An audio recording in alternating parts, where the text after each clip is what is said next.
வணக்கம் மாயம் ஸ்டுடியோஸ் நேயர்களே. இன்றைக்கி நம்ம ஷோவில் அப்துல் ரஹீம் இருக்கார் பார்த்தீங்களா, இவரோட வழக்கு சார்ந்து தான் பேச போகிறோம்.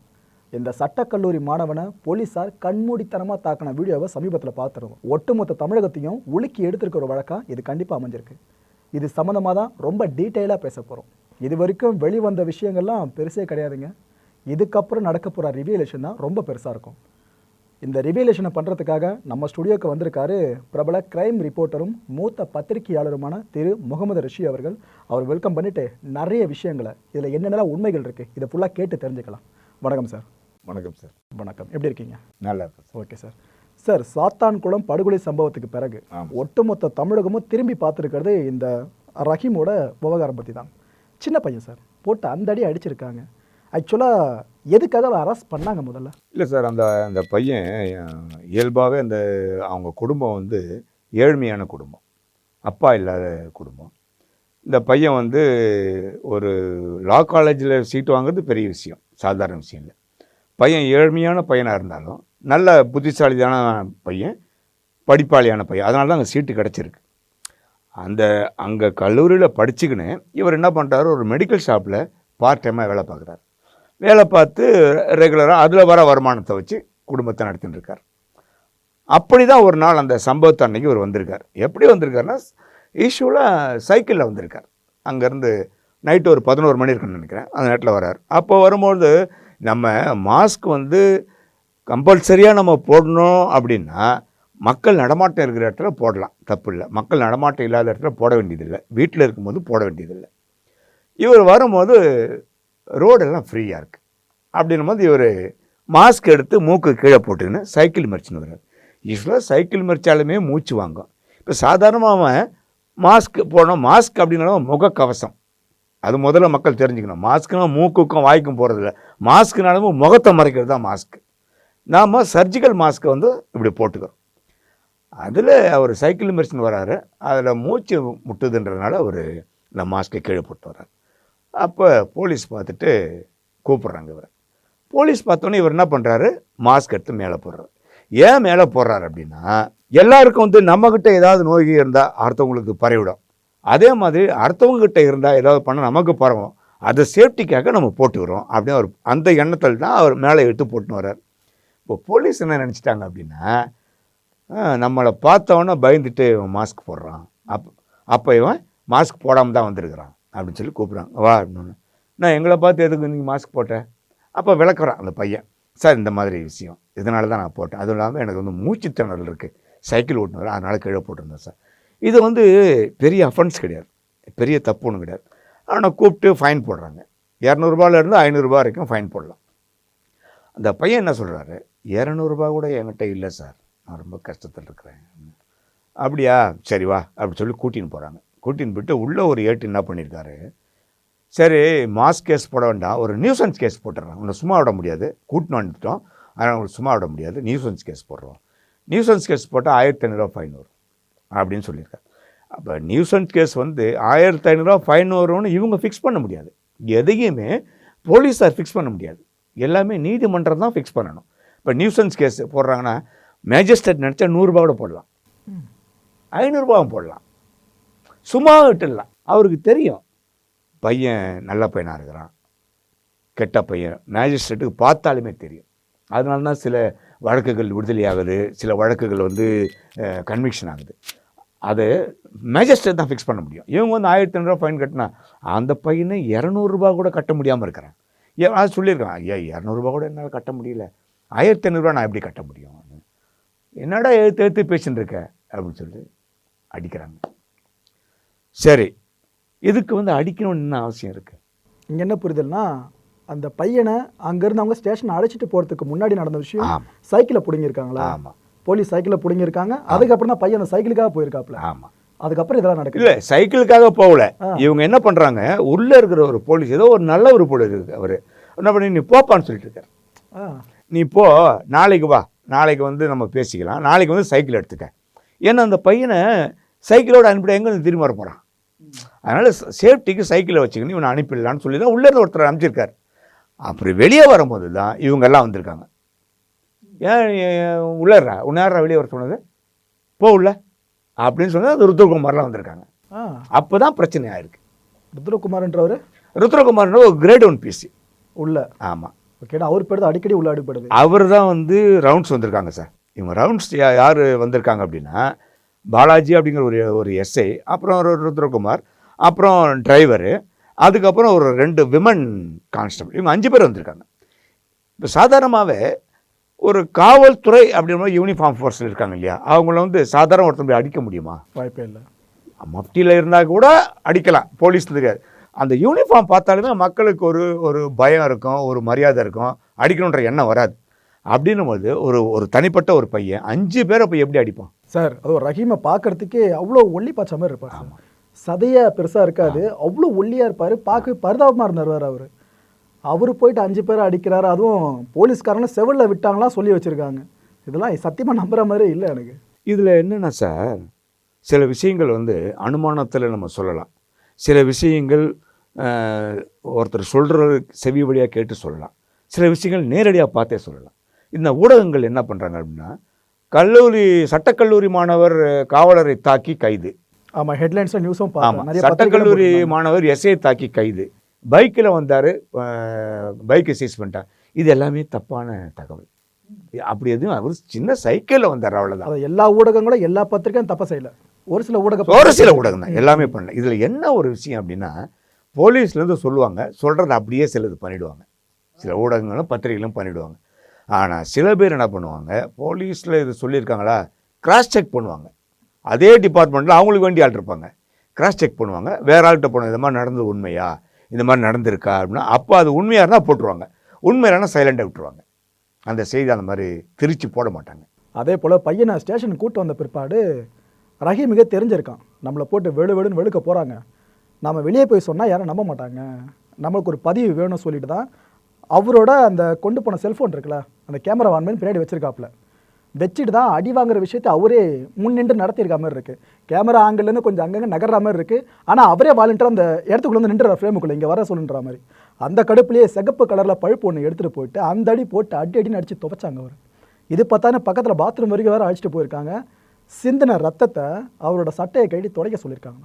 இந்த கொடுமையில நடந்துச்சு சொல்கிறாங்க. இதெல்லாம் உண்மையா சார்? இந்த அளவு ரத்தம் சிந்தி இந்த அளவு அங்கே ஃபுல்லாக நடந்தது? ஏன்னா செவரு முழுக்கவே ரத்தமாக இருந்துச்சான், அது வேணும்னே ரஹீமே பண்ணாராம்.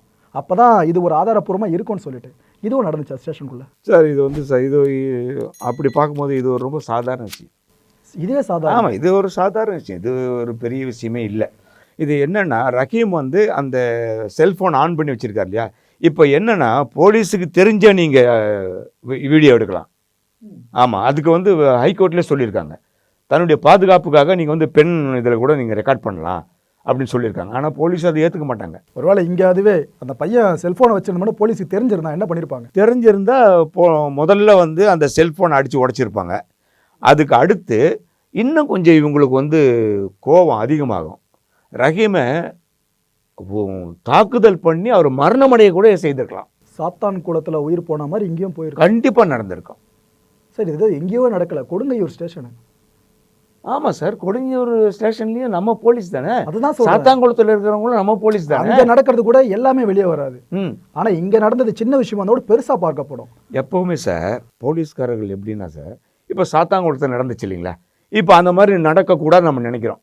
போலீஸ் ஒன்று நினைக்கணும் அந்த மாதிரி தான், அதுவும் இந்த மாதிரி தப்பு பண்ணிட்டா இது மாதிரி ஜெயிலுக்கு போயிடுவோம், அந்த மாதிரி நம்ம செய்யக்கூடாது அப்படின்னு போலீஸ் நினைக்கணும், நம்ம நினைக்கிறோம். ஆனால் போலீஸை நினைக்க மாட்டாங்க சார், நினைக்கவே மாட்டாங்க. அங்கே தானே நடந்துச்சு, இங்கேயா நடந்துச்சு, நம்ம பார்த்துக்கலாம், நம்ம சென்னையில் இருக்கிறோம், நம்ம ஆள் வச்சு பேசிக்கலாம், பார்த்துக்கலாம். அந்த ஆணவம் தான் இப்போ. ஆமாம், கண்டிப்பாக சார். Okay sir. சார் அதே போல் ரஹீமே சொல்லியிருந்தாப்புல, என்னை வந்து தூரமாக இருக்கும்போது கூப்பிட்டாங்க போலீஸு, நான் கிட்ட வரும்போது என் மாஸ்க்கை வந்து நான் கவர் பண்ணிட்டேன் ஃபுல்லாக மேலே வரைக்கும், ஏன்னா கீழே போட்டிருந்தாலும் திட்டுவாங்கன்னு தான் மேலே கவர் பண்ணிட்டேன். ஆனாலும் நான் கிட்ட போய் நின்ன பிற்பாடு அது இதுன்னு பேசிட்டு நிறைய வழக்குகளை என் மேலே போடுறதா போலீஸ்லாம் அவங்களுக்குள்ளே பேசிட்டாங்கன்னு சொன்னாங்க. இது போலாம் அப்பாவே ஒருத்தர் மாட்டுறாங்கன்னா அவங்க மேலே நிறைய வழக்குகளை போடுற ஒரு முடிவை போலீஸ் எடுப்பாங்களா? கண்டிப்பாக சார். இப்போ தமிழகம் முழுவதும் இப்போ என்ன சொல்லியிருக்காங்க அப்படின்னா, கம்பல்சரியாக வந்து 100 மாஸ் கேஸ் போடணும். ஐடி கம்பெனியுமே டார்கெட் ஒன்று அந்த மாதிரி தான். எவ்வளோ கேவலமாக இருக்குது பாருங்கள், ஒரு ரெப்ரசன்டேட்டிவ் கொடுக்குற மாதிரி இந்த மாதிரி டார்கெட் வச்சு 100 கேஸ் போடணும். சரிங்க, மாஸ்க் இல்லாதவன் வந்தால் தானே கேஸ் போட முடியும். மாஸ்க் போட்டு வரவனே எப்படி நீங்கள் கேஸ் போடுவீங்க? ஆனால் 100 கேஸ் போட்டாகணும். இது என்னது 100 கேஸ் அப்படின்ற லிமிட்டு? அது குறைஞ்சபட்சம் குறைஞ்சபட்சம் நீங்கள் 100 கேஸ் போடணும். இப்போ இது மாஸ்க்கை விட்டுருங்க.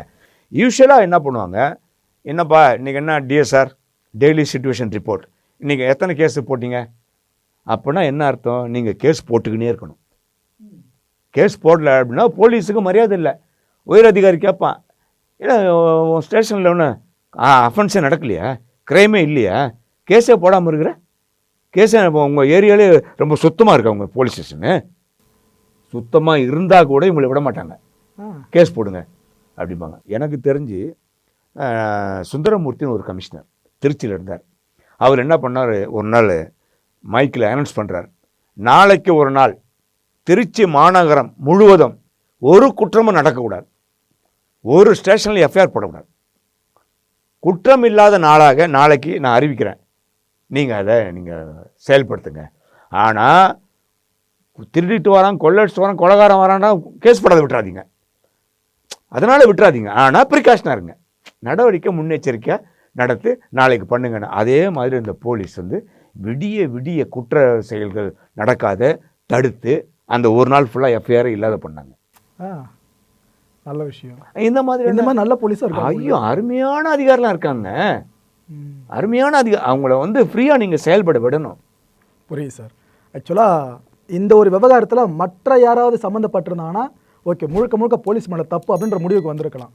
ஆனால் இங்கே பார்த்தீங்கன்னா ஒரு சட்டக்கல்லூரி மாணவன், அதுவும் 5வது வருஷம், சும்மா கிடையாது, கிட்டத்தட்ட சட்டத்தை லோக்கல் கார்னர் பார்த்துருப்பாப்புல. அவர் போலீஸ் கிட்ட சிக்கிறாருன்னா கண்டிப்பாக வாய் விடாமல் இருந்திருப்பாரு, ஏதாவது போலீஸை எதிர்த்து பேசாமல் இருந்திருப்பாரா? பேசியிருக்கலாம், பேசியிருப்பார்.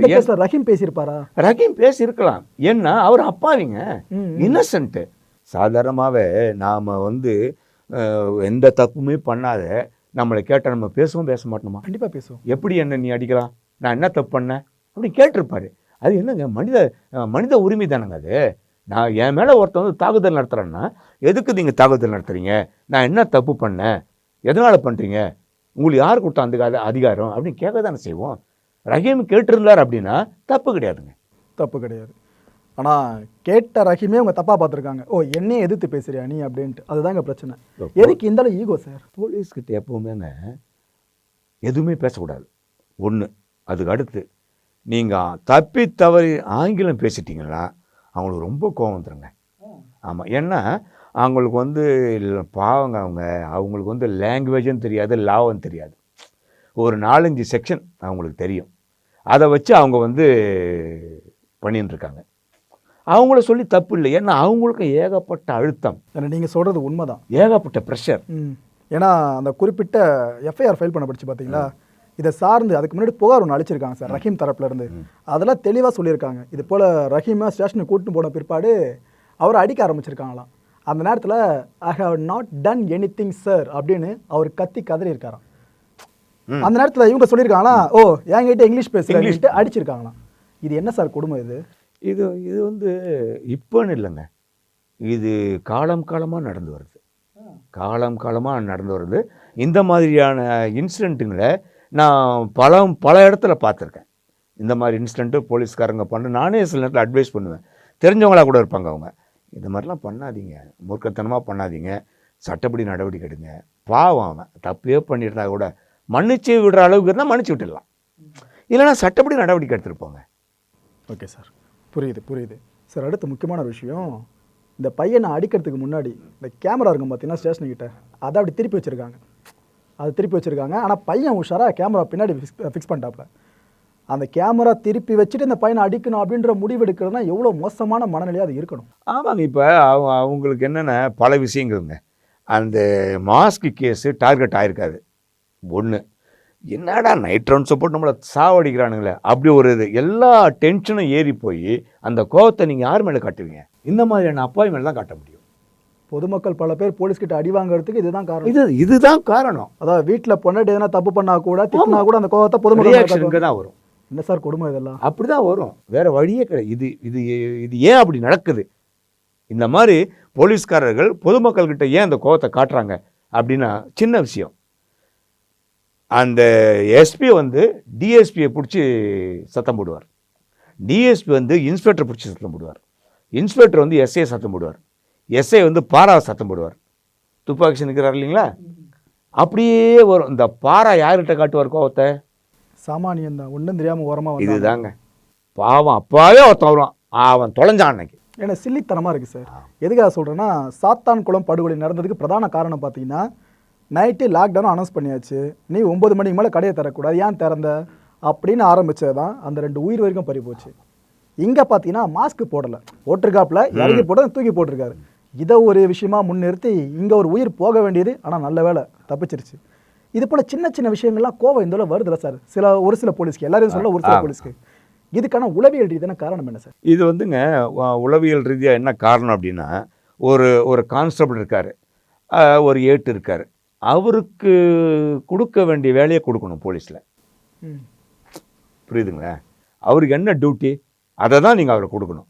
அதை விட்டுட்டு அதை செய்யி இதை செய்யி சம்மந்தம் இல்லாத கேஸெல்லாம் கொடுத்து அதை பண்ணிவிட்டு அவர் அன்னைக்கு செய்ய வேண்டிய டியூட்டியும் செய்யணும். ப்ரெஷர் ஃபுல்லாக ஏற்றி வச்சு. ஆமாம், அப்படி ப்ரெஷர் ஃபுல்லாக ஏற்றும் போது இவங்க என்ன ஆகுறாங்கன்னா, ஒன்றுமே முடியல, இவங்களால சமாளிக்க முடியல. அதை எப்படி இறக்குறது, அந்த கோவத்தை எப்படி தணிக்கிறது?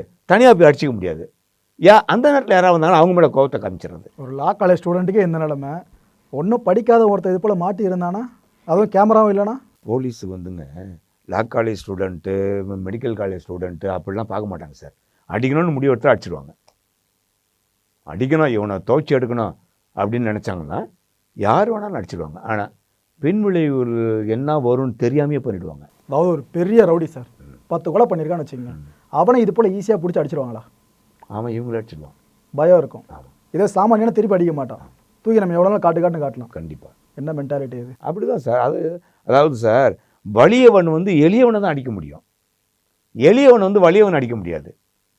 சக்தி இல்லாதவன் எப்படி சக்தி வாய்ந்தவன் அடிக்க முடியும்? கொடுமை சார். ஆக்சுவலாக சாத்தான் குளத்தோட முற்றுப்புள்ளி கிடச்சிரும்னு நினச்சோம் லாக்அப் சம்மந்தமான குற்றங்களுக்கு. ஆனால் இப்போ வரைக்கும் இதான் சென்னை வரைக்கும் அரங்கேறிட்டு இருக்கு, அதான் கொடுமையாக இருக்குது. இல்லை சார், சென்னை வரைக்கும்னு கூட சொல்கிறீங்க. ஆனால் இது வந்து இதோடு நிற்க போகிறது இல்லை சார். இந்த அட்ராசிட்டி, இந்த டார்ச்சர் இன்னும் தொடர்ந்துக்கினே இருக்கும். எப்பொழுது இந்த சமூகம் இருக்கிறதோ, இந்த சமூகத்தோட காவல்துறை இருக்கிறதோ, கண்டிப்பாக இது போன்ற குற்றங்கள் நடந்துக்கினே தான் இருக்கும். தடுக்கவே முடியாது. Okay sir. அதே போல ரஹீமோட இந்த கண்ணு பார்த்தீங்களா சார்? ஆமாம் சார். அவர் இந்த பக்கம் பார்த்தாப்புலனா இங்கே இருக்க ஒயிட் ஷேடோ தெரிய மாட்டுது, ஃபுல்லாக ரெட்டாக இருக்குது. அவரே சொல்கிறாரு, என்னால் பார்க்க முடியலைங்க, பார்வை விஷயம் வந்து பிளிங்காய் வருது, எனக்கு எப்போ பார்வை போகும்னு தெரியல, எனக்கு நீதி வேணுங்க அப்படின்ட்டு. என்ன நீதி கேட்குறாருன்னா, எனக்கே இப்படி நடக்குது, சட்டக்கல்லூரி மாணவனுக்கு, அப்பாவி மக்களோட நிலைமை என்னங்க, நாளைக்கே இவங்க டிரான்ஸ்ஃபர் பண்ணுறீங்க, அங்கேயும் போய் இது போல் பல பேர் அடிக்க மாட்டேன்னு என்ன கேரண்டி இருக்குது? அவங்கள ஒன்று டிஸ்மிஸ் பண்ணுங்க, சட்டப்படி நடவடிக்கை எடுங்க அப்படின்னு கேட்குறாருங்க. கொலை முயற்சி வழக்கு வரைக்கும் பதிவு பண்ண சொல்லி கேட்டுட்ருக்காரு. இதுக்கெல்லாம் சாத்தியம் இருக்கா சார்? அவருடைய ப்ரேயர் வந்து நியாயமான ப்ரேயர். இப்போ என்னென்னா, கான்ஸ்டியூஷனில் என்ன சொல்லுது, அதாவது அரசியலமைப்பு சட்டத்தில் என்ன சொல்லுது அப்படின்னா, சட்டம் வந்து எல்லாருக்கும் சமம். சட்டத்துக்கு முன்னால் சின்னவன் பெரியவன் ஏழை பணக்காரன் இதெல்லாமே கிடையாது. அதாவது சாமானிய, அமைச்சர், போலீஸ், முதலமைச்சர் எல்லாருக்கும் even prime minister, even governor, எல்லாருக்குமே சட்டம் ஒன்று தான். அதுக்கு முன்னால் எல்லாருமே சமம். புரியுதுங்களா? அப்படின்னும் பொழுது அவர் கேட்குற நியாயம் தானே. அதுவும் இல்லாமல் அவர் மேலே தையல் போட்டிருக்காங்க, அடிச்சிருக்காங்க, கண்ணு தெரியாத போயிடுச்சு. இதுக்கு 307 அப்ளிகபிள். 307 மேட் அவுட் ஆகும். கொலைவெறி தாக்குதல். ஆனால் பெயிலபிள் அஃபென்ஸ்னு சொல்கிற மாதிரி பதிவு பண்ணியிருக்கிறதா தகவல் வந்திருக்கு. இப்போ என்னென்னா சார், அதாவது அந்த காவலர்களை வந்து டிரான்ஸ்ஃபர் பண்ணாங்க அப்படின்னு முதல்ல சொன்னாங்க. அதன் பிறகு காவலர்களை பணியிடை நீக்கம் செய்கிறோம் அப்படின்னு சொன்னாங்க. 9 காவலர்கள் மேலே வழக்கு பதிவு. அதாவது 2 ஆய்வாளர் மேலே துறை ரீதியாக நடவடிக்கை எடுக்கப்படும் அப்படின்னு சொன்னாங்க. இது எல்லாமே பூசி முழுகிற கேஸ் தான், கண் துடைப்பு தான். இது இல்லாமல் அவர் மேலே, ரஹீம் மேலே கேஸ் எல்லாமே நான் பெயிலபிள் கேஸ் போட்டாங்க. அதுக்கப்புறம் எல்லாமே தப்புன்னு தெரிஞ்சு ஒரு ஸ்மால் கேஸ், ஃபைனபிள் அஃபென்ஸ் போட்டிருக்காங்க. ஆனால் நம்ம ரஹீம் கொடுத்த புகாரில் சாதாரண கேஸ் தான் போட்டு, சாதாரண கேஸ். ஒரு 324, ஒரு 294B இந்த மாதிரி கேஸ் போட்டிருக்காங்க. எல்லாமே பெயிலபிள். கொலை முயற்சிக்கான முகாந்திரம் இருக்குல்ல சார் இங்கே? கண்டிப்பாக இருக்குது. ஆனால் எதுக்காக இப்போ வரைக்கும் போடப்படலை? இது வரைக்கும் போடப்படலை அப்படின்னாங்க அமைதியாக இருப்பாங்க போலீஸ். புரியுதுங்களா? இது எது வரைக்கும் போகுது, பிரச்சனை எது வரைக்கும் போகுது, இந்த பையனோட பேக்ரவுண்ட் என்ன, இது எல்லாமே ஐஎஸ் ரிப்போர்ட் கம்ப்ளீட்டாக எடுத்துகிட்டு இருப்பாங்க. இப்போ இந்த பையனுக்காக யார் நிற்கிறாங்க, பின்னால் யார் நிற்கிறாங்க, எந்த மாதிரி ஆட்கள் நிற்கிறாங்க, இதெல்லாம் பார்த்துட்டு கடைசியில் முடிவு எடுப்பாங்க. அப்படி இல்லைன்னா பாதிக்கப்பட்டவங்க நேராக கோர்ட்டுக்கு போகலாம். இவங்ககிட்ட ப்ரேயர் கேட்டோம், நடக்கலை, அதனால் நாங்கள் கோர்ட்டுக்கு போனால் கோர்ட்டில் போட்டுருவாங்க எஃப்ஐஆர், கோர்ட்டில் போடலாம். அப்படி இல்லைன்னா டைரக்ஷன் கேட்கலாம். இந்த இன்ஸ்பெக்டர் மேலே, இவங்க மேலே, இந்த ஸ்டேஷனில் நீங்கள் கொடுங்க, இவங்க மேலே எனக்கு நம்பிக்கை இல்லை, கொடுங்கியூர் ஸ்டேஷனுக்கு நம்பிக்கை இல்லை, வேற ஒரு ஏசி கிட்ட கொடுங்க, அப்படின்னா அந்த வழக்கை வேற ஒரு ஏஜென்சி கிட்ட கொடுங்க. ஏன்னா இப்போ நடக்கிற இப்போ கொடுமையை என்னன்னு பார்த்தீங்கன்னா, போலீஸார் சம்மந்தப்பட்டிருக்க இந்த விவகாரத்தை ஒரு போலீஸே விசாரணை பண்ணிட்டு இருக்காரு. இந்த ரஹீம் தரப்பில் இருப்பாங்களா வழக்கறிஞர்களை ஒன்று திரண்டிருக்காங்க பாருங்க, நம்ம ஹைகோர்ட் வழக்கறிஞர்கள், சட்டக்கல்லூரி மாணவர்கள்னு, அவங்களாம் என்ன நியாயமாக முன்வைக்கிறாங்கன்னா, இது எப்படிங்க சரியாக வரும், இந்த துறை மேலே தப்புன்னு தான் நாங்கள் சொல்கிறோம், அவங்கள ஒருத்தனே கூட்டு விசாரிக்க சொன்னால் எப்படி கரெக்டாக இருக்கும், இந்த சிபிஐக்கு ஒன்று இன்வெஸ்டிகேட் பண்ணணும், இல்லைனா சிபிசிஐடிக்கு மாற்றுங்க அப்படின்றாங்க. இது ரெண்டுத்துக்கு வாய்ப்பு இருக்கா? இல்லை, இப்போ அது வாய்ப்பு இருக்குது, இல்லைன்னு சொல்லலை. பட் அவங்க கேட்குறாங்க போலீஸ், அதாவது ஒரு போலீஸ் ஸ்டேஷனில் ஒரு இன்சிடென்ட் நடந்துச்சு அப்படின்னா அதே போலீஸை வச்சு விசாரித்தா நியாயம் கிடைக்காது. ஆனால் சில நேரத்தில் ஒரு நேர்மையான அதிகாரிகளை நம்ம நியமித்தோம்னா நிச்சயமாக எஃப்ஐஆர் போட்டுருவாங்க. நேர்மையான அதிகாரி நியமிக்கலாம், அதிகாரிகள் இருக்கிறாங்க. பட் அதனால தான் இப்போ அரசு என்ன பண்ணியிருக்காங்க, ஆர்டிஓ விசாரணைக்கு போட்டிருக்காங்க.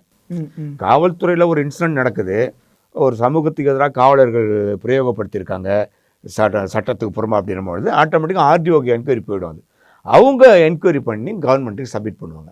இப்போ கவர்மெண்ட் நீங்கள் கேட்டிங்கன்னா ஆர்டிஓ என்கொயரி போட்டிருக்கோம், அவங்க என்கொயரி வந்த பிறகு நாங்கள் ஃபர்தர் ஆக்ஷன் எடுப்போம் அப்படின்னு சொல்லுவாங்க. இப்போ அவங்களுக்கு அது ஒரு பிடிமானம். இப்போ ஆர்டிஓ என்ன சொல்கிறாங்களோ அதை வச்சு கவர்மெண்ட் நடவடிக்கை எடுக்கும்.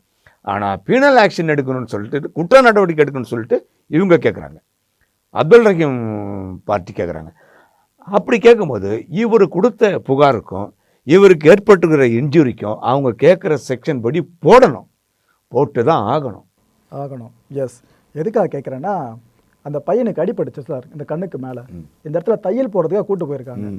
போனப்போ போலீஸே இன்சிஸ்ட் பண்ணியிருக்காங்க, தையல் அதிகமாகலாம் போடாதீங்க, கம்மியாக போடுங்க அப்படின்னு சொல்லிட்டு.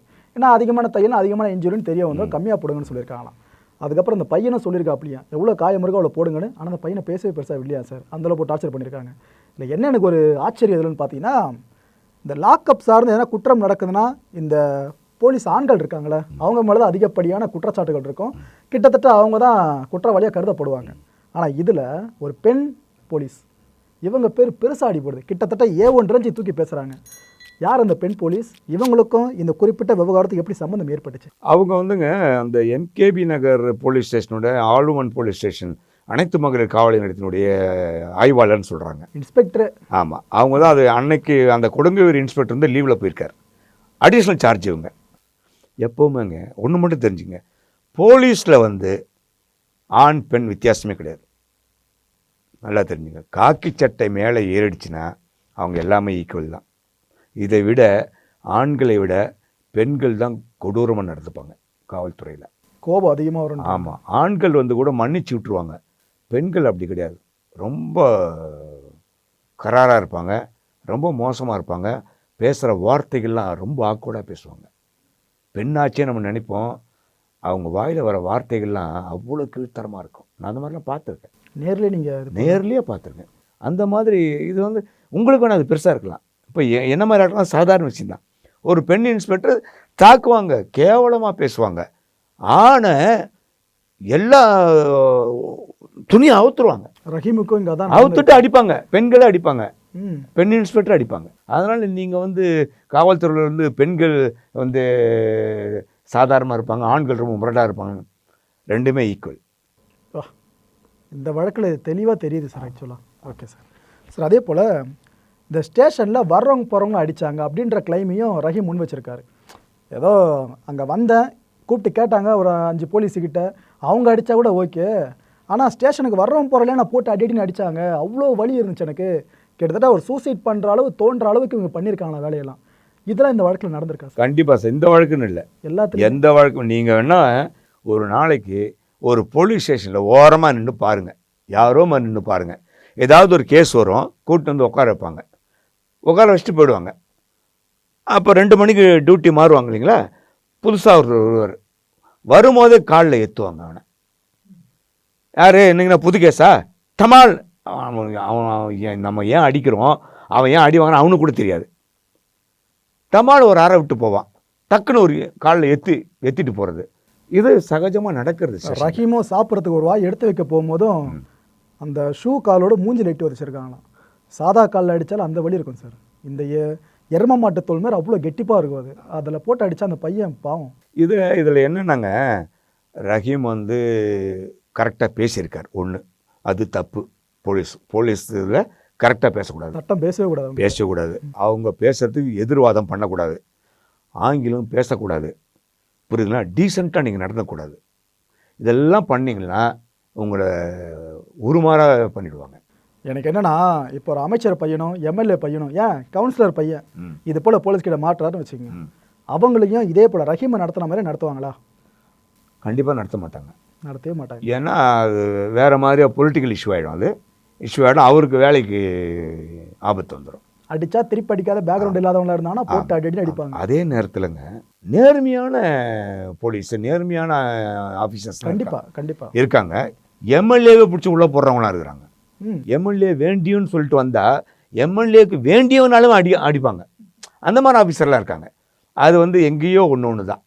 நீங்கள் எல்லாருக்கிட்டையும் அதை நீங்கள் எதிர்பார்க்கக்கூடாது. புரியுது. இல்லை சார், என்னோட நண்பர்கள் நிறைய பேர் போலீஸ் இருக்காங்க, இன்ஸ்பெக்டர் எஸ்ஐ பல பேர் இருக்காங்க. ஆனால் அவ்வளோ ஃப்ரெண்ட்லியாக இருப்பாங்க. அவங்க மேலே ஒரு பிளாக் மார்க் கூட கிடையாது. எனக்கு அவங்களெல்லாம் பார்த்து இதுதான்டா போலீஸ், இதுதான்டா இருக்கணும் அப்படின்னு தோணும். ஆனால் இந்த சாத்தான் குளத்தில் சம்மந்தப்பட்டவங்க இந்த விவகாரம் இவங்களாம் பார்க்குறப்ப நம்ம தப்பாக நினச்சிட்டோமோ, போலீஸ்னா மேக்ஸிமம் இப்படி தான் இருப்பாங்க அப்படின்னு தாட்டை கொண்டு வந்துடுறாங்க சார். இல்லை அப்படி இல்லைங்க. ரொம்ப இப்போ டைரக்ட் எஸ்ஐயாலாம் சில பேர் வர்றாங்க. எனக்கு தெரிஞ்சவங்கள ரொம்ப பேர் இருக்காங்க.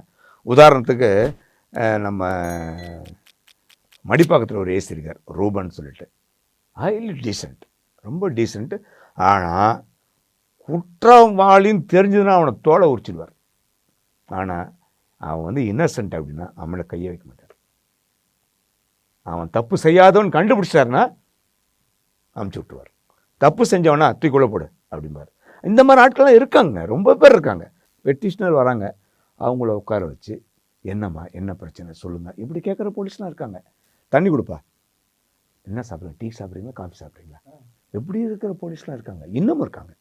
அந்த மாதிரி காவலர்கள் இன்னமும் இருக்காங்க. அதுக்கிடையில் இந்த மாதிரி ஆளும் இருக்காங்க.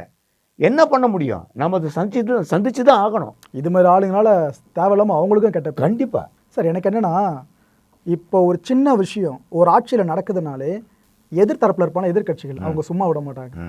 எப்படி உங்கள் ஆட்சி நடக்குது சும்மா இருக்குன்னு கேட்பாங்க. இதை நம்ம தண்டுறது பார்த்துட்டு இருக்கோம். தமிழகத்தில் ஒரு ஆட்சி மாற மாதிரி நம்ம பார்த்துட்டு சாத்தான்குளத்திலே பார்த்தோம். இவ்வளோ பெரிய விஷயம் இப்போ தமிழகத்தில் அரங்கேறி இருக்கு சார். முதல்வர் அவர்கள் அவரோட மனநிலை எப்படி இருக்கும்? இன்னொரு பக்கம் சட்டம் ஒழுங்கு டிஜிபி இருக்கார்ல சைலேந்திர பாபு அவர்கள், அவரோட மனநிலை என்னவா இருக்கு? இப்போ அவங்களுக்கு என்னன்னா, போலீஸை காப்பாற்றாமல் இருக்கிறதா என்ன பண்ணுறதுன்னு குழம்பி போயிருப்பாங்க. ஏன்னா இஷ்யூ பெருசாகிக்கினே வருது. இது ஒரு காலகட்டத்தில் என்ன முடிவு எடுப்பாங்கன்னா, சஸ்பெண்ட் பண்ணி டிஸ்மிஸ் பண்ணி எஃப்ஐஆர் போடும் கவர்மெண்ட்டே சொல்லிவிடும். ஏன்னா எல்லாமே ஒரு ஒரு ஒரு ஸ்கேல் இருக்கு இல்லைங்களா, ஒரு அளவுகோல். அதை மீறிடுச்சுன்னா ஒன்றுமே பண்ண முடியாது, எதுவுமே செய்ய முடியாது. இமீடியட்டாக அவங்க நடவடிக்கை.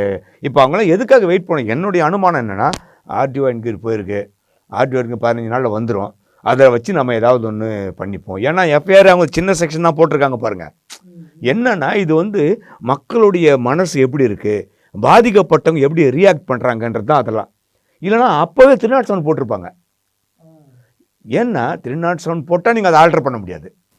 ஒன்ஸ் போட்டது தான் தெளிவாக இருந்திருக்காங்க. அதனால தான் சின்ன செக்ஷனாக போட்டு ஸ்மால் செக்ஷனாக போட்டிருக்காங்க. பெயிலபிளாக போட்டிருக்காங்க. ஏதாவது பிரச்சனை அரைஸ் ஆச்சுன்னா 307 போட்டுடலாம், அப்படி ஒரு ஆப்ஷனுக்காக வச்சுருக்காங்க. அதாவது இப்போ நடந்துட்டு இருக்க போராட்டங்கள் இன்னும் வலுத்துச்சு அப்படின்னா கண்டிப்பாக வாய்ப்பு இருக்குது. ஆமாம், ஓகே சார்.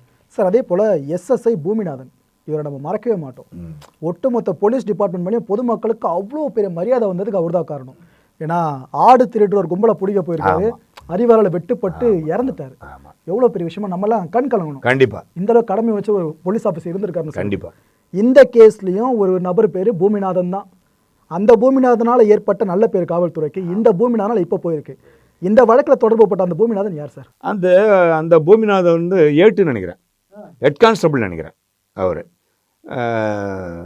ஹெட் கான்ஸ்டபிள் தான். அவரு இந்த அளவு அடிச்சிருக்காரு. ஆமாம், அது வந்து சாதாரண விஷயங்க. இன்ஸ்பெக்டர் இறங்கி அடிக்கிறாங்கன்னும் போது ஏட்டு அடிப்பார்ல. நீங்கள் சொல்கிறத படி பார்த்தீங்கன்னா ஒரு ஸ்டேஷனில் 15 பேர் இருக்காங்கன்னா, ஆமாம், ஒரு அப்பாவியை கூட்டு வந்து உள்ளே உட்கார வச்சிட்டாங்க அப்படின்னா எப்பப்ப யாரெல்லாம் கோவம் வருதோ அப்பப்போ போறப்ப அடிச்சுட்டு போவோம். அடிச்சு போவோம். ரத்தம் என்னதான் விழுந்தாலும் அப்படியே பையன் தொடச்சிட்டு அங்கேயே உட்காரணும். ஆமாம். சரி. ஆனால் சில நேரத்தில் எல்லாம் பொதுவாகவே நடக்கிறது. ஒரு அக்கிஸ்ட்டை வச்சுட்டாங்க அப்படின்னா பசிக்குது அப்படின்னா சாப்பாடு வாங்கி கொடுப்பாங்க. அது மனிதாபிமானம் ஆச்சு. ஆமாம், அது சாப்பாடு வாங்கி இல்லை, அது கூட சில பேர் தண்ணி கூட கொடுக்க மாட்டான் சில போலீஸு. அந்த மாதிரி போலீஸ்லாம் இருக்காங்க. சில போலீஸ் என்ன பண்ணாங்க, சாப்பாடு வாங்கி கொடுப்பாங்க. டேய் சாப்பிட்றா அப்படின்னு. சில கிரைம் அக்யூஸ்ட் மாட்டினாங்களா நல்லா பிரியாணியாக வாங்கி கொடுப்பாங்க. அவன் மது கேட்டால் கூட மது வாங்கி கொடுப்பாங்க. ஏன்னா அவங்ககிட்ட உண்மை வாங்கணும். அதுக்கு பண்ணலாம். அதுக்கு கொடுத்து அவனை தாஜா பண்ணி உண்மையை அவங்ககிட்ட இருந்து வாங்குவாங்க. அப்படிலாம் போலீஸ் பண்ணுவாங்க. அது கொஞ்சம் நம்ம அவங்க ஹேண்டில் பண்ற மெத்தட்னு ஆமாம் ஆமாம். பத்தொன்பதோ தப்புன்னு சொல்லாம ஆமாம், நமக்கு தேவையான மேட்ரிக் அடிச்சுதா ஓகே அப்படி பண்ணலாம். ஆனா இது கொடுமை. இது கொடுமை தான். இது வந்துங்க இது இது தேவையில்லாதது. இது தேவையில்லாத விஷயம். இது மாஸ்க் போடலை அப்படின்னா அவனை 200 ஃபைன் கட்டல, சைக்கிள் வாங்கி வச்சிங்களே அனுப்பிச்சிட்ருக்கலாம். இது பெரிய இஷ்யூ கிடையாது. இல்லைன்னா 2 தட்டி என்னடா அந்த மாதிரி போலீஸ் வந்து இருக்கிறோம், நாங்கள் எங்களே வந்து இது மாதிரி பேசுனீங்க, இன்னொரு அந்த மாதிரி பேசக்கூடாது போ அப்படின்னு சொல்லி அனுப்பிச்சிடணும். அந்த பெருந்தன்மை இல்லை. இது என்னன்னாங்க, பையன் வந்து லா காலேஜ் ஸ்டூடெண்ட்டுங்க. அடுத்து அதை தான் கேட்க வரேன். அந்த பையனை அடிக்க போகும்போது சொல்லியிருக்காப்லையா, சார் நான் அதே போல் வக்கீலுக்கு படிச்சுட்டு இருக்கேன் சார், நான் லா காலேஜ் ஸ்டூடெண்ட், அவர் சொல்லியிருக்காப்லையா. அப்போ அடித்ததில் ஒருத்தர் சொல்லியிருக்காரா, நான் 10வது தான் படிச்சிருக்கேன், நான் ஒன்று அடிக்கிறேன். அதாவது என்னோட கல்வித்தரம் கம்மி தான், உண்டு அதிகமாக இருக்கட்டும், அதிகமாக இருந்தால் திமிரா பண்ணுவியா, நான் அடிப்பேன்னு சொல்லி அடிச்சிருக்காரான். இது என்ன கொடுமை? அது வந்து அந்த தம்பி கடைசியில் தான் சொல்லியிருக்காரு, நான் லா காலேஜ் ஸ்டூடெண்ட்டுன்னு. ஆரம்பத்தில் சொல்லவே இல்லை. மெடிக்கல் ஷாப்பில் வேலை பார்க்குறேன் அப்படின்னு தான் சொல்லியிருக்கார். வேறு வழி இல்லை, அவரால் தாங்க முடியும்னு சொல்லி தான், சார் நான் லா காலேஜ் ஸ்டூடெண்ட்டுங்க ஃபைனல் இயர் பண்ணுறேன்னா அவங்களுக்கு இன்னும் கொஞ்சம் ஏறிச்சு. புரியுதுனால, ஓ லா காலேஜ் ஸ்டூடெண்ட்டா நீ, லா படிக்கிறியா அப்படின்ற ஒரு ஈகோ வந்துடும் போலீஸுக்கு. ஏன்னா அவர் 10வது படித்தது உண்மை தான், அது அவர் சொன்னது என்னமோ உண்மை தான். நான் 10வது தான் படிச்சிருக்கேன், நீ லா படிச்சிருக்கல, உன்னை நான் அடிக்கிறேன் பார். இதில் என்ன சார் பெரிய பெருமை இருக்குது? அப்படி தாங்க காவல்துறைனா அப்படி தான் நடந்துப்பாங்க கீழ் மட்டத்தில் இருக்கிறவங்களுக்கு. அதான் இது என்னன்னா, பழைய கமிஷனர் திரு நடராஜ் அவர்கள் இந்த மாதிரி தான் போலீஸ்காரங்க காட்டு மிராண்டி தனமாக நடந்துக்கிறாங்க அப்படின்னு சொல்லி நானே அவர்கிட்ட பேசியிருக்கேன். இல்லை இதுக்கு ஒரு அவேர்னஸ் பண்ணணும் ரிஷி என்கிட்ட சொன்னது. அதே மாதிரி சைக்காலஜிஸ்ட்டை வச்சு பண்ணார் எல்லா போலீஸுக்கும். உளவியல் ரீதியான கவுன்சிலிங். ஆமாம் கொடுத்தார். அந்த மாதிரி இப்போ யாராவது பண்ணுறாங்களா? சாத்தான் குளம் வழக்கு பெருசாச்சு, அப்பவே இந்த கோரிக்கை எழுந்துச்சு. அப்பயும் கவுன்சிலிங்கை பற்றி பேசினாங்க, கொடுத்தாங்களா, எல்லாருக்கும் கொடுத்தாங்களான்னு தெரியல. இப்போ எப்போவுமே இங்கே காவல்துறையில் வந்துங்க ஒரு அதிகாரி ஒரு விஷயத்தை பண்ணுறாரு, ஒரு நல்ல விஷயத்தை பண்ணுறாருன்னு சொல்லுங்கள், அவர் ட்ரான்ஸ்ஃபர் ஆகி போயிட்டார், இன்னொரு கமிஷனர் வந்து அதை மாற்றிடுவார், அதை செய்ய மாட்டார். நல்ல வேலை தானே, நம்ம அதை ஃபாலோ பண்ணுவோம் அப்படின்னு யாருமே செய்ய மாட்டாங்க. இவங்களுக்குள்ள ஒரு ஈகோ. ஆமாம், இவங்களுக்குள்ள இந்த ஈகோ தாங்க பொதுமக்கள்கிட்ட வந்து நிற்குது. இவங்களுக்குள்ள இருக்கிற பிரச்சனைகள், இவங்களுக்குள்ள இருக்கிற ஏற்றத்தாழ்வு, காழ்ப்புணர்ச்சி எல்லாமே கடைசியா அப்பாவி பொதுமக்கள்கிட்ட வந்து நிற்குது. ஆனால் வெளியே கேட்டால் நாங்கள் வந்து பொதுமக்களின் வேலையாட்கள், நாங்களாம் வந்து பப்ளிக் சர்வன்ட்ஸ் அப்படின்னு சொல்லுவாங்க. காவல்துறை உங்கள் நண்பன்னு போட்டிருப்பாங்க தெளிவாக. ஆனால் நிதர்சனத்தில் கண்டிப்பாக 100ல் 90 பேர் அடிக்கிறவங்களா இருக்காங்க. அப்படிதாங்க இருக்காங்க. 10 பேர் மட்டும் தான் நல்ல மனசில் இருக்காங்க. அந்த 10 பேரை நீங்கள் பார்க்கவே முடியாது. ரொம்ப கஷ்டம். அடையாளமே தெரியாது. அவங்க என்ன தெரியுமா பண்ணுவாங்க, நமக்கு ஏன் வம்பு, நாம் வேலை என்ன, நம்ம ஐபிஎஸ் அகாடமியில் என்ன சொல்லி கொடுத்தாங்க அதை ஃபாலோ பண்ணிவிட்டு வேலையை முடிச்சுன்னு போயிடுவோம். இப்போ அவர் ஏடிஜிபி அட்மினில் இருக்கார் மிஸ்டர் சங்கர், அவர் அதான் சொல்லுவார், நமக்கு வந்து அடுத்தவனை அடிக்கிறதுக்கோ நம்ம வந்து அடித்து அவனை துன்புறுத்துறதுக்கோ ஷூட் அவுட் பண்ணுறதுக்கோ நமக்கு அதிகாரம் கிடையாது, நமக்கு உரிமை கிடையாது. என்ன சட்டமோ சட்டப்படி நடவடிக்கை எடுத்துகிட்டு போயிடணும். நடராஜன் அதான் சொல்லுவார். போலீஸ் அதை தானே செய்யணும், சட்டப்படி நடவடிக்கை எடுக்கணும், அதான் செய்யணும். சில நேரங்களில் போலீஸ் வந்து அத்து மீறுறாங்க. அத்து ஏன் மீறுறாங்க அப்படின்னா, இப்போ 40 கேஸு 60 கேஸு 10 கொலை, அப்போ என்ன போலீஸுக்கு என்ன டென்ஷன் ஆகிடுது, அங்கேருந்து ப்ரெஷர் இங்கேருந்து ப்ரெஷர் அப்படின்னும் போது என்ன டப்புன்னு சுட்டுறாங்க. ஆனால் சட்டப்படி சுட முடியாது நம்ம. ஆனால் மக்கள் ஒரு சில நேரங்களில் இதை வரவேற்பாங்க. எப்படின்னா, சிறுமிகளை எவனாவது கற்பழித்து கொலை பண்ணுறா அப்படின்னாலோ, அப்படி இல்லைன்னா ஏதோ பெரிய பெரிய பெரிய அஃபென்ஸில் வேணால் ஈடுபட்டிருந்தாலோ, 10-15 கொலைக்கு மேலே கேஸ் இருக்கிற ஒரு ரவுடியாக இருந்தாலும் அப்படின்னா அவங்கள என்கவுண்டர் பண்ணால் எந்த ஒரு மக்களும் எதிர்ப்பு தெரிவிக்க மாட்டாங்க. உள்ள மனித உரிமை ஆணையம் வரும், எல்லாம் வருவாங்க, புரியுது. ஆனால் அப்போ யாரும் பெருசாக கண்டுக்க மாட்டாங்க. பாத்ரூமில் வழுக்கி விழுந்து கை உடஞ்சி போச்சுன்னு பல பேரை நம்ம பார்த்துருக்கோம். ஆனால் மக்கள் அதை பற்றி கேட்டிருக்காங்களா? ஏன்னா தெரியும் அந்த பைபிள் அந்த வேலையை பார்த்துருக்கா, அதனால் பண்ணியிருக்காங்க. அப்போல்லாம் கூட மக்கள் புரிஞ்சுக்கிட்டாங்க சார். ஆனால் இந்த மக்களில் ஒருத்தனா சாமானிய ஒருத்தர் அடிபடுறான் பார்த்தீங்களா, இதை தான் ஏற்றுக்க முடியாதுன்னு சொல்கிறேன். அவங்கள அடிச்சு இது போல சாமானியம் அடிக்கல அப்படின்ற மனநிலைக்கு இவங்க வந்துடுறாங்க. இவங்க என்னன்னா அதாங்க ஈகோங்க. மொத்தத்தில் ஈகோ. நீ என்ன நான் சொல்கிறது கேட்காம நீ வந்து எழுத்து பேசுகிற எதுவுமே அங்கே சரிங்க ஐயா, சரிங்க சார், பார்த்து சரிங்க சார். அவங்க மேலே எடுத்துக்கிட்டு எப்படி இருக்காங்க அப்படி நம்ம இருக்கணும். நம்ம இருந்தோம்னா போ அப்படின்றவாங்க. அதை அவங்க எதிர்பார்ப்பாங்க. ஏன்னா இவங்க அங்கே கை கட்டி நிற்கிறாங்கல்ல, நமக்கு முன்னால் ஒருத்தன் கை கட்டி நிற்கணும். ஓகே சார், எனக்கு என்னென்னா இப்போ கீழே இருக்கவங்களாம் சரியில்லை அப்படின்னா மேலே இருக்கிறவங்களும் சரியில்லைன்னு அர்த்தம். கரெக்டாக? கரெக்ட். அப்படி இருக்கிறப்ப இந்த அளவு கீழே குற்றங்கள் நடக்குதுன்னா மேலே இருப்பாங்க பெரிய பெரிய போஸ்ட்டில், அவங்க என்ன தான் பண்ணுறாங்க? இது வந்து சார் இது பெரிய சப்ஜெக்ட் சார். இது என்னென்னா மேலே இருக்கிற ஒரு அதிகாரி கரெக்டாக இருந்தார்னா கீழே இருக்கிறவங்க கரெக்டாக இருப்பாங்க. உதாரணத்துக்கு ஒரு போலீஸ் ஸ்டேஷனுக்கு வர இன்ஸ்பெக்டர் லஞ்சம் நான் வரும்போதே சொல்லிடுவார், எப்பா நான் காசு வாங்க மாட்டேன், எதுவும் பண்ண மாட்டேன், புரியுதா? நீங்கள் காசு வாங்குறீங்களோ வாங்கலையும் எனக்கு தெரியாது, ஆனால் தப்பு நடந்துச்சுன்னா நான் சும்மா விட மாட்டேன், பார்த்துக்குங்க அப்படின்றவார். ஒரு சில ஸ்டேஷன் ஆமாம் ஓப்பனாக சொல்லிடுவார். நான் காசு ரோல் காலில் சொல்லிடுவார், நான் காசு வாங்க மாட்டேன், லஞ்சம் வாங்க மாட்டேன், நீங்கள் ஏதாவது வாங்கி பிரச்சனை ஆயிடுச்சுன்னா நான் நடவடிக்கை எடுத்துருவேன், பார்த்துக்குங்க. அப்போ என்ன பண்ணுவாங்க போலீஸு அப்படியே திருந்தி அப்படியே பிறண்டு அவர் லைனுக்கு போயிடுவாங்க. யார்கிட்டையும் காசு வாங்க மாட்டான். ஏங்க இன்ஸ்பெக்டர் காசு வாங்க மாட்டுறாரு, நம்ம வாங்கி பிரச்சனை ஆகிடக்கூடாது, இவர் இருக்கிற வரைக்கும் நம்ம நியாயமாக நடந்துப்போம் அப்படி என்கிட்டே சொல்லுவாங்க. இல்லை தலைவரை, இன்ஸ்பெக்டர் கொஞ்சம் ஆனஸ்ட்டாக இருக்கார், அவருக்கு தகுந்த மாதிரி நம்ம ஆனஸ்ட்டாக இருக்கணும், காசு வாங்கும்போது வாங்குறோம்ல, இப்போ காசு வாங்காமல் இருப்போம் என்ன இப்போ அப்படின்ற மைண்ட் செட்டு தான். மேலே இருக்கிறவங்க கரெக்டாக இருந்தாங்கன்னா கீழே இருக்கிறவங்க கரெக்டாக இருப்பாங்க. புரியுது சார். சார் அதே போல் சாத்தான்குளம் படுகொலை சம்பவம் நடந்தப்போ அந்த ஸ்டேஷனில் ஒர்க் பண்ண எல்லா ஆஃபீஸர்ஸுமே கூண்டோடு மாற்றினாங்க. ஓகேங்களா? அதுக்கப்புறம் கேஸ் அவங்க ஃபேஸ் பண்ணது, சிறை போனது, அதெல்லாம் நடந்துச்சு. அது பேரலாக ஒரு பக்கம். இதுலேயும் அதே மாதிரி தான் 9 பேர் மேலே வழக்கு பதிவு பண்ணப்பட்டிருக்கு. டிரான்ஸ்ஃபர் இதில் பண்ணலாம் குறிப்பிட்டவங்க சொல்லி பேச்சு அடிபட்டு இருக்கு. கிட்டத்தட்ட அந்த முடிவு எடுத்து நோக்கி போய்கிட்டு இருக்காங்க. இப்போ இவங்களை டிரான்ஸ்ஃபர் பண்ண பிற்பாடு அந்த புதிய போலீஸ் ஸ்டேஷனுக்கு போகிற இவங்களால் திரும்பவும் ஒருத்தர் இது போல் அடி உதைக்கு உள்ளாக்கப்பட்டு இறக்குறாருன்னு வச்சுக்கோங்க. அப்போ யார் முழு பொறுப்பை ஏற்கணும்? போலீஸ் ஸ்டேஷன் அன்னைக்கு டியூட்டியில் யாரெல்லாம் இருந்தாங்களோ, அந்த சம்பவத்தில் யாரெல்லாம் இருந்தாங்களோ எல்லாருமே வழக்கு பதிவு செய்யணும். அது ஃபர்ஸ்ட் அஃபென்ஸாக தான் பரவாயில்ல சார். இங்கே அதே அஃபென்ஸை பண்ணி தான் டிரான்ஸ்ஃபர்னு பெரிய தண்டனையாது அதை கொடுத்து அங்கே அனுப்புகிறாங்க. அங்கே போய் இதே நபர்கள் அதை பண்ணுறாங்கன்னா அப்போ கவர்மெண்ட் பொறுப்பு ஏற்கணுமா, இல்லை சட்டம் ஒழுங்கோட தலைமையாக ஒருத்தவங்க இருப்பாங்களா அவங்க பொறுப்பு ஏற்கணுமா? எல்லாம் ரிப்பீட்டடாக நடக்குது அப்படின்னா குற்றங்கள், இதுக்கு சான்ஸ் கொடுத்துருக்கோம் தானே அர்த்தம். அதை கேட்குறேன். இல்லை அது வந்து டிஜிபியே கவர்மெண்ட்டும் பொறுப்பேற்றுக்க முடியாது. ஏன்னா டிஜிபி அப்படிங்கிறவர் ஆல் ஓவர் தமிழ்நாடு ஃபுல்லாக ஹெட்டு. அவர் வந்து பர்டிகுலர் போலீஸ் ஸ்டேஷன் அவர் வந்து மானிட்டர் பண்ண முடியாது. அவர் மேலே தப்பு சொல்ல முடியாது. ஆனால் பொறுப்பு அவர் தானே.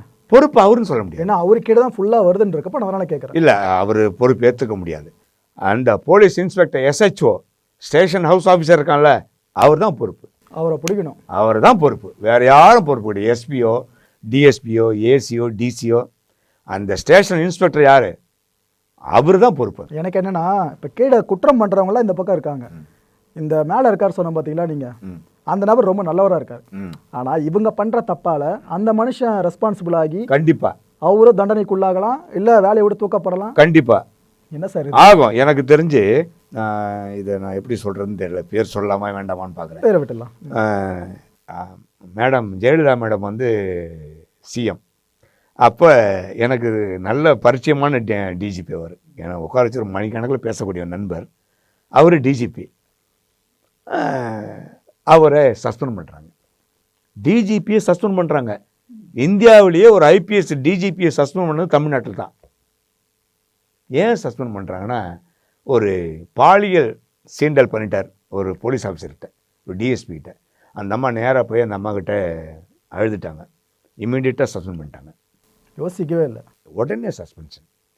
எதுக்கு இதை சொல்கிறேன் அப்படின்னா, அதிகாரிகள் தவறு செய்கின்ற பொழுது அதை நம்ம வந்து காம்ப்ரமைஸ் பண்ணவே கூடாது. உடனடியாக நடவடிக்கை எடுத்தணும், கண்டிப்பாக பண்ணணும். இதே காவல்துறைக்கு பயங்கர சப்போர்ட் பண்ணவங்க ஜெயலலிதா மேடம்.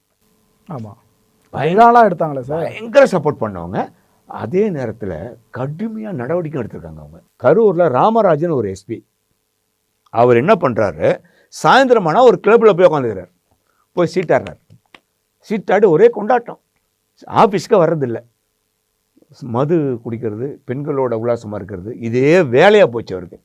ரிப்போர்ட் போகுது CMக்கு. ரிப்போர்ட் பண்ண அடுத்த செகண்ட் சஸ்பெண்ட் பண்ணிட்டாங்க அவர். கடைசியில் அவர் என்ன நடத்துறீங்களா, டிஐஜி ப்ரொமோஷன் ஆகலை, ஐஜி ப்ரொமோஷன் ஆகலை, அப்படியே இருந்தார். அதுக்கப்புறம் ஆட்சி மாறி 3 நாள் அவருக்கு இருக்குது ரிட்டையர்டு ஆகிற ஸ்டேஜ். சஸ்பென்ஷன் ஆனவங்க ரிட்டையர்டுக்கு ஒரு ஸ்டேஜ் இருக்கு இல்லையா, அந்த 3 நாளில் அவரை டிஐஜி ஆக்குனாங்க, ஐஜி ஆக்குனாங்க, அவரை மறுபடியும் சஸ்பென்ஷனை க்ளோஸ் பண்ணி எடுத்து ரிட்டையர் பண்ணாங்க. இப்படி காவல்துறைக்கு சப்போர்ட் பண்ணால் எப்படி இருக்கும்? அப்போ சொல்லுங்கள், நல்லா பண்ணுறாங்களா அவங்கள வந்து தூக்கி வச்சு கொண்டாடுங்க, விருது கொடுங்க, பாராட்டுங்க, தப்பே இல்லை. இந்த மாதிரி சமூகத்துக்கு எதிராக பணிபுரிகின்ற இந்த அதிகாரிகளை கடுமையாக நடவடிக்கை எடுக்கணும். அப்போ தான் அரசாங்கத்துக்கு மேலே மக்களுக்கு நம்பிக்கை வரும். அந்த நம்பிக்கை இந்த வழக்கில் வருதான்னு பார்க்கலாம் சார். ரொம்ப எதிர்பார்க்குறோம். ஆக்சுவலாக கவர்மெண்ட் இதில் என்ன தான் பண்ண போகிறாங்கன்னு சொல்லிட்டு எதிர்பார்த்து காத்துட்ருக்கலாம் சார். அதே போல் இந்த ஃபுட்டேஜ் வெளியே வந்ததுனால நாம் அதை பற்றி பேசுகிறோம். உண்மை அதுதான். ஃபுட்டேஜ் வெளியே வராமல் இந்த பையன் வந்து என்ன தான் கத்தி கதறி வந்தாலும் யாரும் பெருசாக அதை எடுத்துக்க மாட்டாங்க. ஒரு வேளை அந்த வீடியோ மட்டும் வெளியே வராமல் இருந்திருந்தா என்ன சார் நடந்திருக்கும்? வெளியே வராமல் இருந்திருந்தா அவனை தூக்கி அந்த பையனை ரிமாண்ட் பண்ணிட்டு இருப்பாங்க. இன்னும் 2 நாள் வச்சு அடிச்சு ரிமாண்ட். ஆமாம், ரிமாண்ட் பண்ணி டாக்டர்கிட்டையும் சொல்லிவிடுவாங்க. எப்போவுமேங்க போலீஸும் மருத்துவத்துறையும் ஒன்றாவே இருக்கும், ஒன்றாவே இருக்கும்.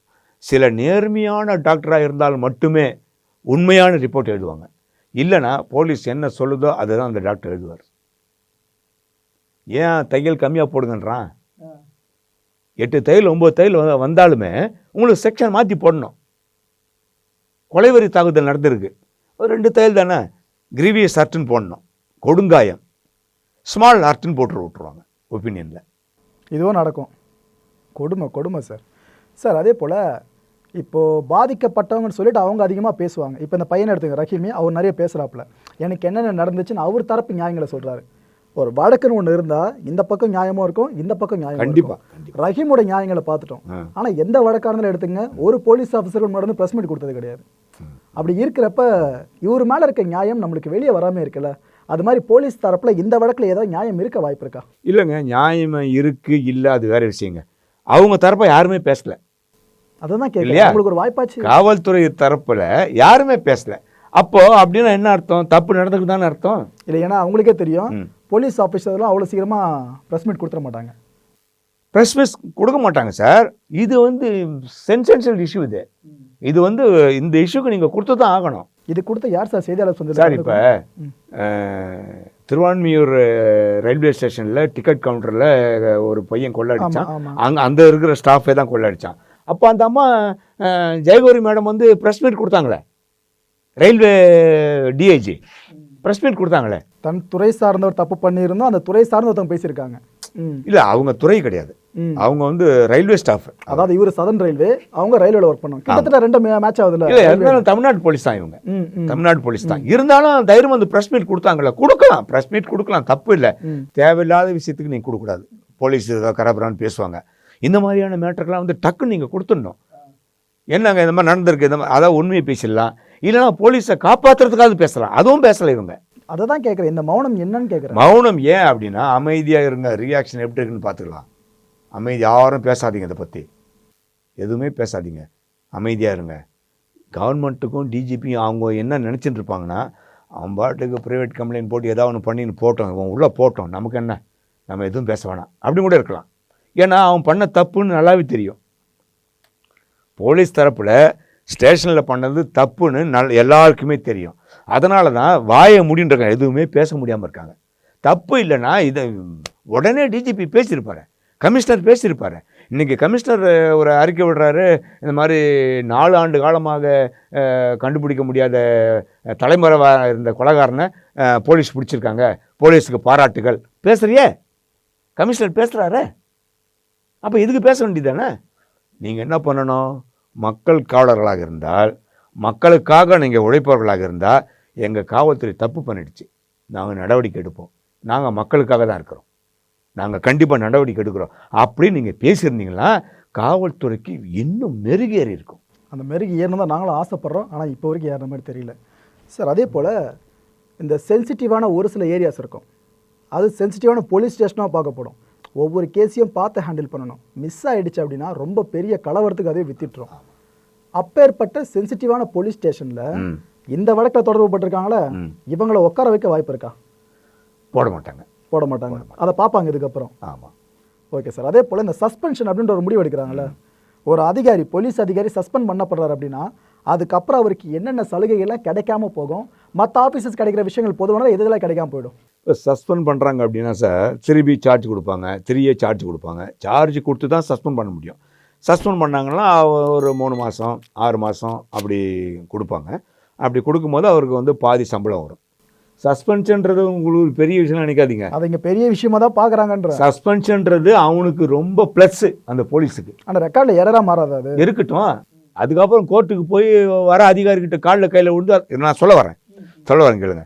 சஸ்பென்ஷன் பண்ணிட்டாங்க அப்படின்னா அவர் வீட்டில் ஜாலியாக சாப்பிட்டுன்னு ஜாலியாக போலீஸ் ஸ்டேஷன் வரப்போகிறது இல்லை, வேலை கிடையாது, பாதி சம்பளம் வந்துடும். பார்த்தீங்களா, 20,000 சம்பளம் 10,000 சம்பளம் வந்துடும், நிம்மதியாக சாப்பிட்லாம். இது அப்படியே போய்க்கினே இருக்கும். 6 மாதம் பொறுத்து மறுபடியும் டிபார்ட்மெண்ட்லேயே எடுத்துருவாங்க அவர். ஆனால் அந்த சஸ்பென்ஷன்றது அந்த மார்க் இருக்கும். அதில் மேற்கொண்டு இவருக்கு வந்து ப்ரொமோஷனு மற்றபடியான விஷயங்கள்லாம் அதில் பாதிக்கப்படும். இல்லை ரொம்ப நாளாக சஸ்பென்ஷன் இருக்காங்க அப்படின்னா ஒரு வரையறை இருக்கும். ஒரு 6 மாதமா அதுக்கு மேலே இருந்தாருன்னா 75% சம்பளம் கொடுத்துடணும். இது ஜீவாதார உரிமை. நம்ம மனைவி மக்களுக்கு எப்படி சாப்பிடுவாங்க? ஏன்னா நீங்களே பல வழக்குகளை பார்த்துருப்பீங்க. போலீஸ் மேலே வழக்கு அப்படியே திரும்புது அப்படின்னா திடீர்னு அறிவிப்பு ஒன்று வரும். என்ன அறிவிப்புன்னு பார்த்தா சஸ்பெண்ட் பண்ணிட்டோம் அப்படின்வாங்க. இவங்க மட்டும் இல்லை, அரசு ஊழியர்கள் மேலே எவ்வளோ பெரிய குற்றச்சாட்டு முன்வைக்கப்பட்டாலும் சஸ்பென்ஷன்ற ஒரு விஷயம் வரும். பொதுமக்கள் பார்க்குறப்ப சஸ்பென்ஷனாக பெரிய ஒரு தண்டனை போல நினைப்பாங்க. ஆனால் நீங்கள் சொல்லும் போது தான் தெளிவாக தெரியுது அது பெரிய தண்டனை கிடையாதுன்னு சொல்லி. சாதாரண தண்டனையே கிடையாது, அது தண்டனையே கிடையாது. Okay sir. சார், இந்த சாத்தான்குளம் படுகொலை வழக்கை யாருமே மறந்துருக்க மாட்டோம். ஏன்னா இந்த வழக்கை பற்றி நம்ம பேச பேச அதோட தாக்கம் வந்துக்கிட்டே இருக்குது. அந்த ஒரு குறிப்பிட்ட வழக்கில் எடுத்துக்கிட்டிங்கன்னா சிறைக்குள்ளே அப்பாவையும் பையனையும் அரை நிர்வாணமாக்கி அடின்னு போட்டு அடித்து இந்த முட்டி மேலே பின்னாடி 2 போலீஸ் எழுந்து நின்று கழுத்தை ஒருத்தர் பிடிச்சி 2 பக்கம் போட்டு லாடம் கட்டுன்னு கட்டி ரத்தம் கீழே வர அவரோட வேஷ்டி நனைஞ்சு போயிருக்கு. அந்த வேஷ்டியை பிடிய ரத்தமாக வருது. அந்தளவுக்கு அவ்வளோ போட்டு அடிச்சிருக்காங்க சார். வெளியே இருந்து அந்த குடும்பம் கதறுது விட்டுருங்கன்னு. ஆனால் அவங்க மனசாட்சிலாம் இடம் கொடுக்கவே இல்லையே, போட்டு துவைச்சாங்க சார். அவ்வளோ கொடுமை நடந்துச்சு. கடைசி அந்த 2 உயிர் போச்சு, அப்பா பையன். அந்த குடும்பத்தில் யாருமே இல்லைன்ற நிலைமைக்கு வந்துருச்சு, ஆம்பளை துணை இல்லாமல். அந்த ஒரு வழக்குக்கும் இந்த ரஹீம் அடிச்சிருக்காங்களா சார், இந்த ஒரு வழக்குக்குமான ஒற்றுமைகள் என்னென்ன சார்? ஒற்றுமைகள் என்னென்னா எல்லாமே அன்லாஃபுல் பொசிஷன் தான். எல்லாமே சட்டத்துக்கு புறம்பாக நடந்த விஷயந்தான். எல்லாமே இவங்க பண்ணது எல்லாமே சட்டத்துக்கு புறம்பான விஷயந்தான். இது வந்து அது வந்து ஒரு நிலப்பிரச்சனையில் இருந்திருக்கு. அதுக்கப்புறம் போலீஸ் வந்து அந்த கடையில் ஏதோ சும்மா இலவசமாக கேட்டிருக்காங்க. அந்த மாதிரி பிரச்சனைகள் வந்து ஈகோ வந்து தூக்கின்னு போயிட்டாங்க. அப்படி சுற்றிடுச்சு மேட்ரு. ஆமாம். ஆனால் ஆக்சுவல் பார்த்தீங்கன்னா ஜெயராஜ் ஃபெனிக்ஸ் இந்த கடையை மூடாமல் இருந்திருக்காங்க. அது பிரச்சனை. அது பெரிய அஃபென்ஸ் இல்லையே. கடையை மூடனா மூட்டு போகிறான், அது கிடையாது. அங்கே போய் பிரச்சனை பண்ணுறாங்க போலீஸு. தர முடியாதுங்க, சும்மா தர முடியாது, நான் எப்படி தர முடியும், ஓஹோ அப்படியா நீ, அதை மைண்டில் வச்சிங்கன்னா அடுத்த நாள் வந்து பிரச்சனை பண்ணி கூட்டிகிட்டு போகிறாங்க. இது போல் ரிவெஞ்ச் எடுக்கலாம் நடக்குமா சார்? நிறைய தாராளமாக நடக்கும் சார், தாராளமாக நடக்கும். அதாவது சில கடைகளில் போய் ஒரு பிரியாணி கடை போடுறாரு ஒருத்தர்னா அங்கே போய் 2 பொட்டலம் வாங்கிட்டு போயிடுவாங்க. அதை நீ தரல அப்படின்னு வச்சுக்கோங்க, 2 நாள் விட்டு 3ஆவது நாள் கேஸ் போட்டுருவாங்க உங்கள் மேலே. சட்டத்தை எதுக்கெல்லாம் சார் பிரியாணிக்கெலாம் பயன்படுத்தலாமா சார்? ஆமாம், நாங்கள் பயன்படுத்துவோம்ல. கொடுமை சார். ஏன்னா எங்களை பொறுத்த வரைக்கும் தமிழக காவல்துறை மேலே இப்போ இருக்க நம்பிக்கை இருக்குது. ஏன்னா ஏதோ 2-3 பேர் இப்படி பண்ணுறோன்னா மொத்தமாக நம்ம குற்றம் நம்பிக்கை போயிடும். பத்திரிகையில் தான் இருக்கணும், பார்த்துட்டு தான் இருக்கணும்.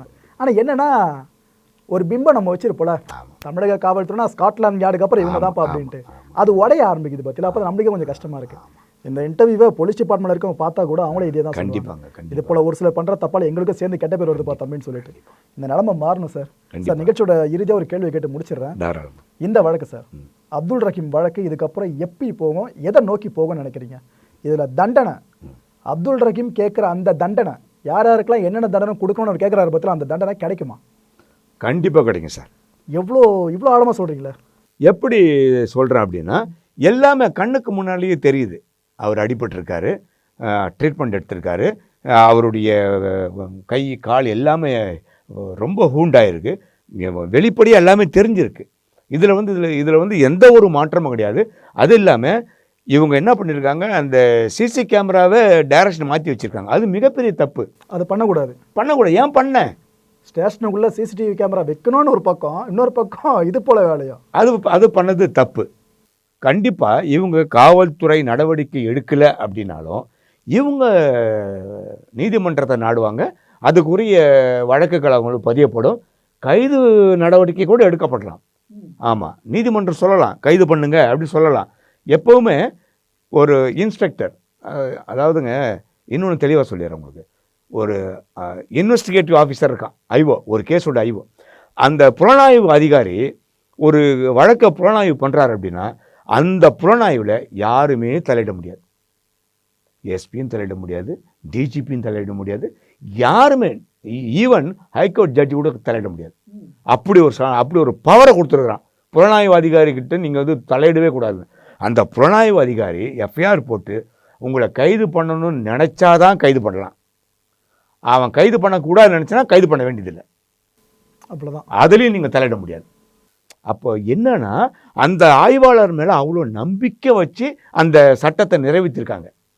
நீதியோட நேர்மையோக இந்த சட்டத்தின் அடிப்படையில் சட்டத்தை மீறாத பயன்படுத்துவாங்க அப்படின்னு ஒரு நம்பிக்கையில் பயன்படுத்தின சட்டம் இது. இதை என்ன பண்ணுறாங்க இவங்க அட்வான்டேஜ் எடுத்துக்கிறாங்க. தேவையானவனை தூக்கி உள்ளே போடுறது, வேண்டியவனை தூக்கி வெளியே போடுறது. ஏன்னா ஆய்வாளர் எது வேணாலும் பண்ணலாம். கொடுமை. ஏன்னா இங்கே அதான் நடந்து தொலைஞ்சது. அதான் அப்படி இருக்கும்பொழுது இவங்க வந்து போலீஸ்கிட்ட நம்ம நியாயத்தை எதிர்பார்க்க முடியாது. ஸோ இவங்க வக்கீலுக்கு தெரியாதுங்களா இவ்வளோ போராட்டம் பண்ணுங்க, அவங்களுக்கு தெரியாமையாக இருக்கும். அவங்களும் வெயிட் பண்ணுறாங்க. எப்படி கவர்மெண்ட் வெயிட் பண்ணுதோ அது மாதிரி அவங்களும் வெயிட் பண்ணுறாங்க. என்ன நடக்குது பார்க்கலான்னு சொல்லிட்டு பார்க்கலாம், என்ன தான் பண்ணுறாங்க பார்க்கலாம். அதுக்கப்புறம் அவங்க கோர்ட்டில் போடுவாங்க, டைரக்ஷன் வாங்குவாங்க. டைரக்ஷன் வாங்கி அவங்க மேலே கண்டிப்பாக எஃப்ஐஆர் உண்டு. அந்த 2 இன்ஸ்பெக்டர், அந்த ஏட்டு, அந்த எஸ்எஸ்ஐ எல்லார் மேலேயும் கண்டிப்பாக 307 பாயம். 307 பாயம். ஆமாம், 307 தான். Okay sir. கொலைவெறி தாக்குதல். இது வந்து under section IPC 307 made out ஆகும். இந்திய தண்டனை சட்டம் 307 பிரிவில் கண்டிப்பாக வழக்கு பதிவு பண்ணுவாங்க. பார்க்கலாம் சார். சார் அதே போல் இந்த சிகப்பு கடையில் பழுப்பை வச்சு அடிச்சிருக்காங்க சார். லத்தின் ஒன்று கொடுத்துருக்காங்க. எதுக்காக அதை பயன்படுத்தாமல் இதை பயன்படுத்துகிறாங்க பழுப்பை? இது ஒன்று சார், இப்போ ஸ்டேஷனில் வந்து அது மட்டும் இல்லை, பெரிய தடியாக வச்சுருப்பாங்க இப்போ ஸ்டேஷனில் வந்து அடிக்கிறதுக்காகவே. புரியுதுங்களா? அது வந்து பெரிய விஷயமே இல்லை. அப்புறம் இன்னொன்று கேளுங்க, இன்னும் ஒரு விஷயம். ஒருவர் தாக்கப்படுகிறார், ரத்தம் தொடைய இருக்குது. அந்த ட்ரெஸ் எல்லாம் போலீஸை சீஸ் பண்ணியிருக்கணும், அதை எடுக்கணும். ரத்தம் உடைஞ்ச கரையை சட்டையை எடுத்துருக்கணும். போலீஸ் வந்து அந்த டிஷர்ட் கொடுத்துருக்காங்க, போலீஸ் ஒரு டிஷர்ட், அந்த டிஷர்ட்டை சீஸ் பண்ணணும். மகசர் விட்னஸில் வைக்கணும். அது எல்லாத்தையுமே வச்சாங்களான்னு தெரியல. அது மிகப்பெரிய எவிடன்ஸ் அது. அதுக்கப்புறம் அந்த தம்பியை பிளட் டெஸ்ட் எடுக்கணும். அந்த சட்டை போட்டுன்ற சட்டையில் இருந்த ரத்தம் இவருடைய ரத்தமா கன்ஃபார்ம் பண்ணணும். இவ்வளோ வேலைலாம் பண்ணணும். இப்போ அதெல்லாம் தடயத்தை அழிச்சிட்டாங்களான்னு என்னன்னு தெரியல. அதெல்லாம் முக்கியமான எவிடன்ஸ். இது யாருமே பேசலை இந்த விஷயத்தை. இதெல்லாம் கணக்கில் எடுத்துக்கணும். இதெல்லாம் இந்த மாதிரி விஷயங்கள்லாம் இருக்குது. Okay sir. இந்த பழுப்பில் அடிக்கிற மேட்டர் எதுக்காக சார்? பைப்பில், அதாவது லத்தியில் அடிக்கலாம். ஆமாம், அதை விட்டு பழுப்பை வச்சு அடிக்கிறாங்க. ஆமாம், அதிகமாக விடும்ல. அது வெளிக்காயம் தெரியக்கூடாதுன்னா அப்படி கிடையாது. இவங்களுக்கு அதெல்லாம் கிடையாது சார். அடிக்கணும்னு ஆரம்பிச்சிட்டாங்கன்னா, அடிக்கக்கூடாதுன்னா சைலண்டாக போயிடுவாங்க சார். அடிக்கணும்னு முடிவு எடுத்துட்டாங்கன்னா, அது வெளிகாயமாக இருந்தாலும் உள்காயமாக இருந்தாலும் கையில் கிடைக்கிறத வச்சு அடிக்க வேண்டியது. எடுத்தாச்சு முடிவு. எடுத்து அடிக்கிறதுக்குனே தான் பைப் வச்சுருக்காங்க. குடும்பம் சார். எனக்கு என்னன்னா, இப்போ எல்லாருக்கும் ஒரு குடும்பம் இருக்குல்ல. கண்டிப்பாக இந்த பையனோட அம்மாலாம் கதறாங்க சார். பார்க்க பரிதாபமாக இருக்கு அதெல்லாம். நிச்சயமா. இதே மாதிரி இந்த சம்பவத்தில் ஈடுபட்டிருக்காங்களே அந்த போலீஸார், ஆமாம், இவங்க குடும்பத்தில் அவங்க பையனையோ இல்லை கூட ஏதோ ஒரு அண்ணன் தம்பி யாரோ ஒருத்தரை கூட்டு போய் இவ்வளோ வெளுன்னு வெளுக்கிறாங்க அப்படின்னா அதை பார்க்குறப்ப இவங்களுக்கு எவ்வளோ கஷ்டமாக இருக்கும். கண்டிப்பாக கஷ்டமாக இருக்கும். அப்படி கூட வேண்டாங்க, வெளுக்க கூட வேண்டாம். இவரை பிடிச்ச உள்ளே போட்டாங்கன்னு வச்சுக்கோங்க இந்த போலீஸை, என்ன ஆகும்? அதுவே பெரிய இஷ்யூவாக பார்ப்பாங்க. அசிங்கம் இல்லை? அந்த இவர் பண்ண தப்புக்கு அவருடைய பிள்ளைங்க என்ன பண்ணிச்சு? எனக்கு இதுதான் சார் கஷ்டமாக இருக்குது.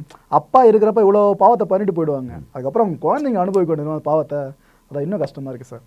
சார் நிகழ்ச்சியில் கலந்துக்கிட்டு நிறைய விஷயங்களை பேசுனீங்க. நம்மளோட இந்த புலனாய்வு அதோட நிறுத்த போகிறது கிடையாது. ஒவ்வொரு முக்கியமான வழக்கு சார்ந்தும் நம்ம தொடர்ந்து எடுத்துகிட்டு போக போகிறோம். கண்டிப்பாக நம்மளோட நோக்கம் இவங்களை குறை சொல்லிட்டே இருக்கணும் அப்படின்றது கிடையாது. உண்மை என்ன அதை மக்கள்கிட்ட கொண்டு போகணும். இந்த தப்பு திரும்ப நடக்காமல் பார்த்துக்கணும். இவ்வளோ மட்டும் தான் சார். ஊடக தர்மம் இதை தான் சொல்லுது. ஆனால் உங்கள்கிட்ட இவ்வளோ கேள்விகள் கேட்டிருந்தேன். எல்லா கேள்விகளுக்கும் வெளிப்படையாக பதில் சொன்ன உங்களுக்கு மிக்க நன்றி சார். நன்றி.